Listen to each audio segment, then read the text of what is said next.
sinasabi sa inyo na may asawa na yan? Opo, wala po silang sinasabi. Yung asawa po ng pinsan niya, tauhan ko po ron dati. Okay. Nagtatrabaho po dito. Hindi, wala po silang sinabi sa akin na may Okay, asawa. sige sir. So, kailan niyo po nalaman na siya po pala may asawa? Nitong July 3 po, umuwi po kami lahat ng tauhan ko sa Tapas. Kasi Okay. po, di po ng pinsan ko, na tauhan ko rin. Opo.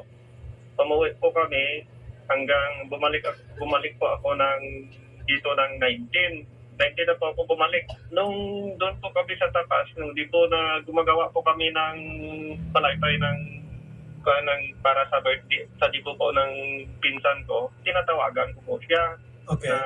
Hindi po sumasagot at Okay. hindi po nagre-reply sa mga text. Mm. Yung patuloy ko po na tinatawagan, may isang taong sumagot, babae, pinsan niya daw po. Mm. Ang sabi niya po, na sa hospital po si